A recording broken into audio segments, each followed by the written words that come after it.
പ്രിയമുള്ള എൻ്റെ വിദ്യാർത്ഥിനികളെ എല്ലാവരെയും ഞാൻ ഓൾ കേരള ഡിസ്റ്റൻസ് എഡ്യൂക്കേഷൻ എന്ന് പറയുന്ന നമ്മുടെ സ്ഥാപനത്തിലേക്കുള്ള ഓൺലൈൻ വീഡിയോയിലേക്ക് സ്വാഗതം ചെയ്യുകയാണ്. ഇന്ന് ഞാൻ നിങ്ങൾക്ക് മുമ്പിൽ പ്രസൻറ്റ് ചെയ്യുന്നത് BOSSE education board of distance എഡ്യൂക്കേഷൻ്റെ ഓൺലൈനായിട്ട് വീട്ടിലിരുന്ന് എഴുതാൻ പറ്റുന്ന +2 SSLC കോഴ്സിനെ കുറിച്ചിട്ടാണ്. എൻ്റെ വീഡിയോകൾ എല്ലാവരും ലൈക്ക് ചെയ്യുക, ഷെയർ ചെയ്യുക, കമൻറ്റ് ചെയ്യുക, സബ്സ്ക്രൈബ് ചെയ്യുക. പലർക്കും സംശയമായി നിൽക്കുന്ന കാര്യമാണ് ഓൺലൈനായിട്ട് എഴുതുന്ന എക്സാം +2 SSLC ഉള്ള കോഴ്സുകൾ വാലിഡ് ആണോ, അത് ഇക്വലൻസ് ലഭിക്കുന്നുണ്ടോ, അത് തുടർ പഠനത്തിന് പറ്റുന്നുണ്ടോ എന്നുള്ളതിനെ കുറിച്ചിട്ടൊക്കെ ഡൗട്ടുകൾ പലരുടെ ഇടയിലുണ്ട്. കേരള ഹയർ സെക്കൻഡറി NIS പോലെ തന്നെയാണ് ബോർഡ് ഓഫ് ഡിസ്റ്റൻസ് എഡ്യൂക്കേഷനും വാല്യൂ ഉള്ളത്. ഇത് ഓൺലൈനായിട്ട് പരീക്ഷ എഴുതാൻ നമുക്ക് പറ്റുന്ന ഒരു രീതിയാണ്. എക്സാം NISനെ പോലെ തന്നെയാണ് ഒക്ടോബറിലും ഏപ്രിലുമാണ് എക്സാം. ഒരു അക്കാദമിക് ഇയറിൽ 2 തവണയാണ്, ഏപ്രിലും ഒക്ടോബറിലാണ് വരുന്നത്. പക്ഷെ രജിസ്ട്രേഷൻ ടൈമിൽ നമുക്ക് NISനെ അപേക്ഷിച്ച് കുറച്ചും കൂടി ലഭിക്കുന്നതാണ്. NISന്റെ ലാസ്റ്റ് ഡേറ്റിനേക്കാൾ കൂടുതൽ ടൈം നമുക്ക് ഏതിൽ കിട്ടും? ബോസ് എഡ്യൂക്കേഷനിൽ ടൈം കൂടുതൽ കിട്ടുമെന്നതാണ്. അപ്പോൾ ഈ ബോസ് എഡ്യൂക്കേഷനിൽ നമുക്ക് 10ാം ക്ലാസ്സിൻ്റെ കോഴ്സ് വരുന്നുണ്ട്. 10ാം ക്ലാസ് എഴുതുന്നവർക്ക് നമുക്ക് 14 വയസ്സ് കഴിഞ്ഞ NISന്റെ അതേ കണ്ടീഷൻ തന്നെയാണ്. 10ാം ക്ലാസ് കഴിഞ്ഞാൽ ആർക്കും 10ാം ക്ലാസ് എഴുതണമെങ്കിൽ 14 വയസ്സ് തികഞ്ഞ ആർക്കും എഴുതാമെന്നുള്ളതാണ്.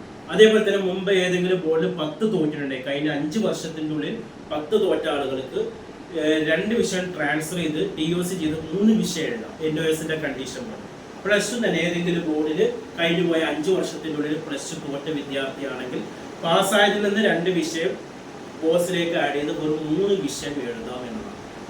ഇത് നമുക്ക് എവിടെ വേണമെങ്കിലും എഴുതാം. ലോകത്ത് എവിടെ ഇരുന്ന് എഴുതാൻ പറ്റുന്ന എക്സാമാണ് ബോസ് എഡ്യൂക്കേഷൻ എന്ന് പറയുന്നത്. NIS എന്ന് പറയുമ്പോൾ നമ്മൾ രജിസ്റ്റർ ചെയ്ത സ്ഥലത്ത് തന്നെ നമ്മൾ എഴുതാം. ഏത് ജില്ലയിലാണോ നമ്മൾ രജിസ്റ്റർ ചെയ്തത് അവിടെ എക്സാമിന് നമ്മൾ ഹാജരാകണം. അവിടെ നമുക്ക് ലീവ് ഇല്ല, അറ്റൻഡൻസ് നിർബന്ധമാണ്. എന്നാൽ ബോസ് എഡ്യൂക്കേഷൻ എന്ന് പറഞ്ഞാൽ കേരളത്തിലുള്ള ഒരു വിദ്യാർത്ഥിക്ക് മാത്രമല്ല, ഇന്ത്യയുടെ ഏത് മൂല ആണെങ്കിലും അല്ലെങ്കിൽ വിദേശ രാജ്യത്തിൽ സൗദി അറേബ്യ അല്ലെങ്കിൽ UAE മറ്റ് നോൺ അറേബ്യൻ കൺട്രീസ് ആയിക്കോട്ടെ എവിടെയാണെങ്കിലും ജോലി ചെയ്യുന്ന ആളുകളുണ്ടാവും. അവർക്ക് ചിലപ്പോൾ ഈ നാട്ടിലേക്ക് കറക്റ്റ് ടൈമിൽ എക്സാമിന് എത്താൻ കഴിയില്ല. അപ്പോൾ അവിടെ ഇരുന്നിട്ട് എഴുതാൻ പറ്റുന്ന എക്സാം. അതേപോലെ തന്നെ അസൈൻമെൻറ്റും ഓൺലൈനായിട്ട് തന്നെ സബ്മിറ്റ് ചെയ്യാമെന്നതാണ്.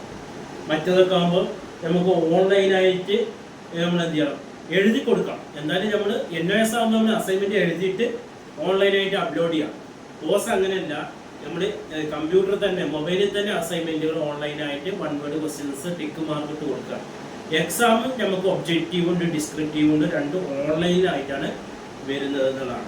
അപ്പോൾ ഇത് അസുഖമുള്ള പല ആളുകളുണ്ടാവും, അല്ലെങ്കിൽ യാത്ര ചെയ്യാൻ പ്രയാസമുള്ളവരുണ്ടാവും, നാട്ടിൽ എത്തിപ്പെടാൻ പ്രയാസമുള്ളവരുണ്ടാവും. അവർക്കൊക്കെ എവിടെ ലോകത്തിൻ്റെ ഏത് മൂലയിൽ ഇരുന്നിട്ടും ഇപ്പോൾ നമ്മൾ അഡ്മിഷൻ എടുക്കണം. ഇപ്പോൾ ഏപ്രിൽ മാസമാണ്, അത് 3-4 മാസം കൊണ്ട് നിങ്ങൾക്ക് +2 അല്ലെങ്കിൽ SSLC കംപ്ലീറ്റ് ചെയ്യും.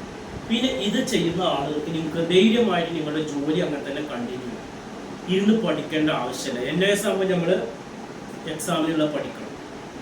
സയൻസ്, കൊമേഴ്സ്, ഹ്യൂമാനിറ്റീസ് അതേ 3 ഗ്രൂപ്പ് ഇവിടെയുണ്ട്. NIS പോലെ തന്നെയാണ്. അവിടെ നമ്മൾ ഇരുന്ന് പഠിക്കണം. പഠിച്ചെഴുതുന്ന എക്സാമാണ്, സെൻറ്ററിൽ പോയിട്ട് എഴുതേണ്ട എക്സാം. ഇവിടെ നമ്മൾ പഠിക്കേണ്ട ആവശ്യമില്ല. ബുക്ക് നിങ്ങൾ തൊട്ട് നോക്കേണ്ട ആവശ്യമില്ല, ക്ലാസ് കേൾക്കേണ്ട ആവശ്യമില്ല. എക്സാമിനോട് അടുപ്പിച്ച് നിങ്ങൾക്ക് അസൈൻമെൻറ്റുകൾ നമ്മൾ പറഞ്ഞു തരും, ചെയ്യേണ്ട രീതികൾ, അതിൻ്റെ വീഡിയോ ക്ലിപ്പ് അടക്കം നിങ്ങൾക്ക് അയച്ചു തരും എങ്ങനെയൊക്കെയാണ്. അതേപോലെ തന്നെ മെയിൻ എക്സാമിന് മുമ്പ് ഒരു മോക്ക് ടെക്സ്റ്റ് ഉണ്ട്, മോഡൽ എക്സാം നടത്തുന്നുണ്ട്.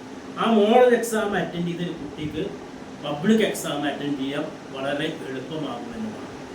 മറ്റൊരു തരത്തിൽ പറഞ്ഞാൽ പലരും ചിന്തിക്കും, ഒന്നും പഠിക്കാതെ എങ്ങനെയാണ് ഈ മൊബൈലിൽ അല്ലെങ്കിൽ ഈ കമ്പ്യൂട്ടറിൽ എക്സാം എഴുതാൻ. അതിന് നിങ്ങൾ എക്സാം എഴുതുന്ന മൊബൈലിന് പുറമെ ഒരു മൊബൈൽ എക്സ്ട്രാ നിങ്ങൾക്ക് നിങ്ങളുടെ കയ്യിൽ വെക്കാം. അപ്പോൾ ഓരോ ക്വസ്റ്റ്യൻസിൻ്റെ ആൻസർ നമ്മൾ അറ്റൻഡ് ചെയ്യുന്ന സമയത്ത് മറ്റ് മൊബൈലിൽ നമ്മൾ ആൻസർ സെർച്ച് ചെയ്യാം. 3 മണിക്കൂർ ടൈമുണ്ട്. ഈ 3 മണിക്കൂറിൻ്റെ ആവശ്യമില്ല, 1-2 മണിക്കൂർ കൊണ്ട് നമുക്ക് എക്സാം എഴുതാം. അപ്പോൾ സെർച്ച് ചെയ്യാനൊരു മൊബൈലും എക്സാം എഴുതാൻ മൊബൈൽ. ഓരോ ക്വസ്റ്റ്യൻസ് നമ്മൾ നോക്കുമ്പോൾ ഗൂഗിളിൽ സെർച്ച് ചെയ്യുക, അതിൻ്റെ ആൻസർ കിട്ടും. ഏത് ക്വസ്റ്റ്യൻസിൻ്റെ ആൻസറും ഗൂഗിളിൽ കിട്ടുമല്ലോ. അപ്പോൾ പരമാവധി നല്ല മാർക്കോട് കൂടി എക്സാമിന് നിങ്ങൾക്ക് 2 മൊബൈൽ വെച്ചിട്ട് നോക്കി എഴുതി പാസ്സാകാൻ പറ്റുന്ന ഒരു യൂണിവേഴ്സിറ്റിയാണ്. ഇത് നമ്മൾ ഇക്വലൻസി കൊടുക്കുന്നുണ്ട്. നീറ്റ് എക്സാമിന് പറ്റുന്നുണ്ട്. കേരളത്തിലെ പല യൂണിവേഴ്സിറ്റിയുടെ ഡിഗ്രിയുടെ അപ്രൂവലും നമുക്ക് ഇതിൽ കൊടുക്കുന്നുണ്ട്. അതേപോലെ തന്നെ നഴ്സിങ്ങിനും മറ്റുള്ള മേഖലകൾക്ക് നമുക്ക് ഈ ബോസ് എഡ്യൂക്കേഷൻ്റെ സർട്ടിഫിക്കറ്റ് നമുക്ക് ഉപയോഗിക്കാം എന്നതാണ്. ആർക്കെങ്കിലും ഈ പറഞ്ഞ ഹ്യൂമാനിറ്റീസോ കൊമേഴ്സോ സയൻസോ ഇനി ഇതിൻ്റെ ഫീസ് സ്ട്രക്ചർ ഏറ്റവും കുറഞ്ഞ ഫീസ്, നമ്മൾ NISനേക്കാൾ വളരെ കുറഞ്ഞ ഫീസ് അധികമാക്കിയിട്ടാണ് വാങ്ങുന്നത്. കേരളത്തിൽ ഏറ്റവും കുറഞ്ഞ ഫീസിൽ നമ്മൾ കോഴ്സ് എഡ്യൂക്കേഷൻ ചെയ്യുന്ന സെൻ്ററാണ് നമ്മുടെ സെൻ്റർ. ചെറിയ രീതിയിലുള്ള സർവീസ് ചാർജ് മാത്രം നമ്മൾ ഈടാക്കി അതിൻ്റെ കാര്യങ്ങൾ ചെയ്തു തരും. താല്പര്യമുള്ളവർ എൻ്റെ വാട്സപ്പിൽ ഇപ്പോൾ തന്നെ കോൺടാക്ട് ചെയ്യും. പിന്നെ ചാനലിൻ്റെ ഡിസ്ക്രിപ്ഷൻ ബോക്സിലുണ്ട്. നമുക്കിത് ഷുവർ പാസ്സാണ്. എക്സാം നോക്കി എഴുതാമെന്ന് പറഞ്ഞാൽ പിന്നെ അവിടെ ഡൗട്ടില്ലല്ലോ, നമ്മൾ പാസ്സാണ്. മറ്റുള്ളതൊക്കെ ആകുമ്പോൾ നമ്മൾ പഠിച്ചെഴുതണം. അപ്പോൾ നമുക്ക് പഠിക്കാൻ ടൈമില്ല, ജോലി തിരക്കാന്നൊക്കെ പറഞ്ഞിട്ട് കാര്യമില്ല. ഇതാകുമ്പോൾ നമുക്ക് ജോലിയാണെങ്കിൽ ജോലി ചെയ്യാം, അതിന് തടസ്സമില്ല. എക്സാം ആകുമ്പോൾ മാത്രം ലീവ് എടുത്ത് ആ 3 മണിക്കൂർ എക്സാം ഓൺലൈനിൽ നിങ്ങൾ ജോലി സ്ഥലത്ത് തന്നെ ഇരുന്ന് അറ്റൻഡ് ചെയ്യാൻ പറ്റുന്ന രീതിയാണ്. അപ്പോൾ നമ്പർ കോൺടാക്ട് ചെയ്യേണ്ടത് 90371146 7. അത് നമ്മുടെ ചാനലിൻ്റെ ഡിസ്ക്രിപ്ഷൻ ബോക്സിലുണ്ട്. Okay, thank U.